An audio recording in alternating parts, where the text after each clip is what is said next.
Success is embarrassment, and that is something that I've heard online that I totally agree with, and I want to say why in this video. So everybody wants success until success actually asks for sacrifice, and the internet only shows the wins, not the awkward beginnings. So when I was made redundant and I was displaced, albeit voluntarily, um, we had to think of something, right? And from that birthed my business, right? But putting myself out there was extremely embarrassing because essentially until my business was operating, I was unemployed for a long time. And if you're in your 30s and you're unemployed, people kind of look at you like, what is so what's happening? You're married, you move back in with your parents. What is actually the plan here? But I had to go 10 toes down on sort of like what I believed in order to kind of like strive for something else in life. And what you'll find is that the access for a lot of it is sort of like cringe, especially within the creative industry, content creation, and all of that. I am not great on the camera, yet it is something that I sell to people, and I encourage them to do. And the clients that I work with, they're sometimes not great on camera, but I help them get better on camera. And I'm always the one sort of like behind the scenes, behind the camera, sort of like, pulling the strings to kind of like help them get to that level of excellence. So I've always been that person though. Even when I play, well, I don't play video games anymore, but when I used to play video games, I used to play League a lot. I'd always play a support character, always kind of like supporting someone towards like what they need to do. Even in my personality test, it kind of came down as a support role.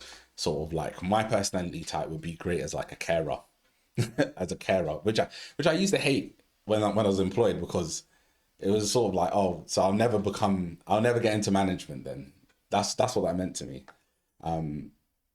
But what it actually meant was just that I'm really suited for kind of like not being like the front man on something. Although I didn't like that, so I changed that up for myself. So there you go. So like I was saying, you'll probably look stupid. You'll probably look stupid publicly before the success is made public. It just takes a little bit. It just takes a little bit of slow grind towards it, and the cringe. You have to embrace the cringe. I've uploaded a few of these videos online at this point, right? I don't get like hundreds of likes intentionally. Sometimes I see people, they don't even try, and they get hundreds of likes, thousands of shares, and I'm just like, oh, what can I do? But I always just try to remember that, okay, I'm trying to build kind of like something off my authentic self, you know what I mean? And everyone gets to the destination differently, right? And I'm also learning at the same time.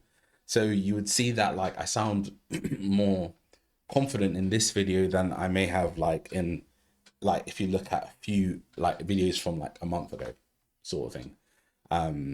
So that is kind of like steady progress being made, and I'm here for that. I'm here for that. You know, people won't support you, and you have to be okay with that. People won't support you. It's kind of like, I think we're all victim of it. We have all experienced it, and we all do it. A friend uploads something, we don't like it, we see it, and we just scroll along. It's not always intentional, but sometimes it's just like, you know what I mean? Like, oh my days, like I have 1,000 followers, and I'm only getting 2 likes on this. Like, what is going on? You can't blame the algorithm for everything.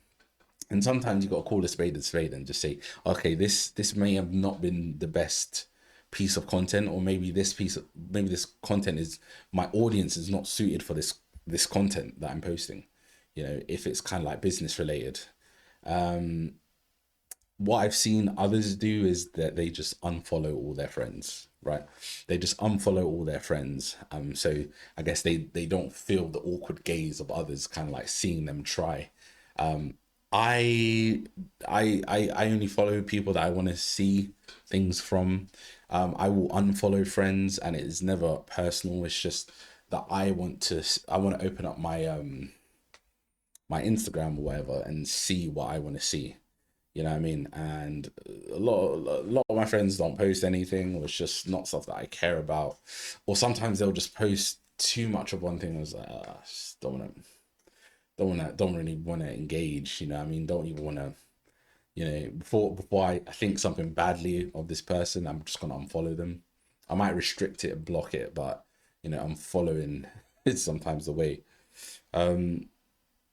But yeah, man, it's going to be embarrassing. I remember, like I said, had to start my business. In the midst of that, my colleagues as well, I had in my last role, I had managers, I had like a head of department, and they're all like sort of like supportive.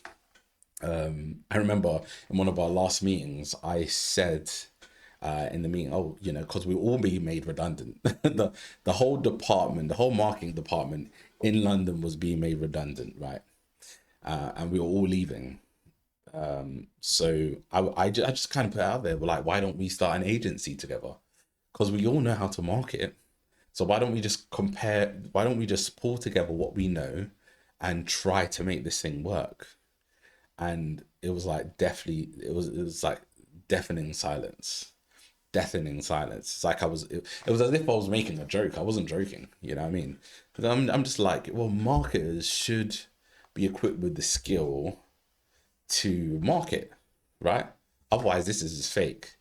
We should be able to kind of like market, communicate effectively to get an audience to do something that we want them to do, right? And that might be through repetition, that might just be through kind of, maybe word of mouth at the beginning, some referrals, some luck, whatever, but it should click, because this is our field that we work in. However, I don't think it is that they didn't want to. I think it's just that some of them are older, more responsibilities, a mortgage, these things, kids, and all of that. I didn't have kids. I didn't have a mortgage. I was about to be homeless, so so that's how it goes. Um, yeah, but I just kind of like look at a lot of people and a lot of things, and I always think to myself, you know, people always start off awkward. You always hear the success story, and it's always kind of like the zero to hero sort of story. And what I found is that you can't in most cases you can't avoid the cringe, you can't avoid some of the discomfort involved. I'll tell you this next story about when I was signing one of my first clients for my business, right? I had a meeting at their office where I pitched to them sort of like my proposal, right? I did that in person. The pitch went well, and subsequently I got signed on, and we've been working together since, right, up to this day, and long may it continue. But I remember when we left, right, I parked in I couldn't find any parking, so I parked in that enterprise car park, and I didn't realize it was an enterprise car park. I thought it was just a locked, kind of like a secluded car park. And the meeting went on a bit, like quite late. I think the meeting was like I want to say it was like 5, 6 or something. But yeah, my car got locked in and it was late enough for no one to be in the sort of like yard by the time we were leaving, right, in the compound. So I went to my car, it was locked up, barricaded in, and I was like, oh man. So I'm just like, and I didn't want to call the client, but I called them to let them know. And they made some calls and they helped out. They weren't a client at the time; they were a prospect at the time. But that was embarrassing because like, oh man, here's me trying to sell you my service, and I've kind of just parked in this car park, and it's just now I've got to ask you to bail me out, and we don't even know each other like that. It's just like, oh. But anyway, they helped with that. But before the person came to open the gate to let me out, bear in mind this is after hours now. I think it was a Friday. The police came. The police came to the compound whilst I was in the car waiting for the person. Two police officers came. I must have triggered some sort of CCTV alarm, and they were asking questions. Why are you here? I was like, I had a meeting and I parked here. Didn't realize. Da da da. And I was like, yeah, no issue. But it was kind of scary because it was just kind of, it was like a really dark part, and there were just police officers. And yeah, I was just like, nah, it's honestly not anything dodge. It's just I'm waiting for someone to let me out. But yeah, it's just like sometimes you gotta embrace that awkward, and I think if I can speak for my client now, I think they might have found it maybe endearing that I even called them, and just laid it out bare, you know, and we had a nice little chuckle about it afterwards. But I digress. I guess the point of this video is just to let you know that embarrassment fades, but regret lasts forever. So you may as well just go for it. And sometimes the biggest flex is surviving the season where nobody took you seriously, because it happens time and time again, and you see it a lot online where, you know, someone will, like somebody would just posting up and posting up and posting up, and no one notices and no one notices until someone notices. You know what I mean? And it only takes one person. It only takes 1 week, and you just don't know when it's coming. So a lot of the time, it's luck. You know, but it's luck that you create for yourself. So you have to kind of be in the game. You know, if you want to win the lottery, you have to play. I don't play the lottery, but you have to be in it to win it. You know, if you can detach from needing approval, your life changes. And success is often just embarrassing consistency over a long period of time. Yeah. So I guess that's my message. The secret is winners usually have a higher tolerance of looking stupid or looking stupider than everyone else. There's a reason why you're attracted to the people you're attracted to online, in terms of, who inspires you.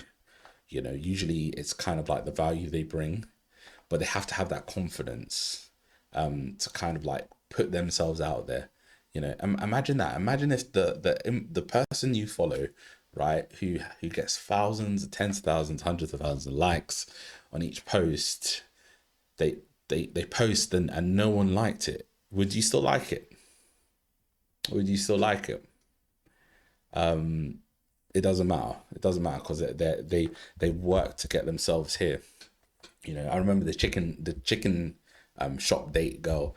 I remember when she didn't have any kind of like, it was just an idea. It was just like a silly idea. Let's interview people in a chicken shop, and now look at her. It's kind of like blown fully out of the water. So if you have an idea, don't just sit on the idea, right? The cost of success is embarrassment. I agree with it, and yeah, hopefully I've kind of like, yeah, shared enough there with you. If you like this video, like, subscribe, comment, and I'll see you in the next video. Bye.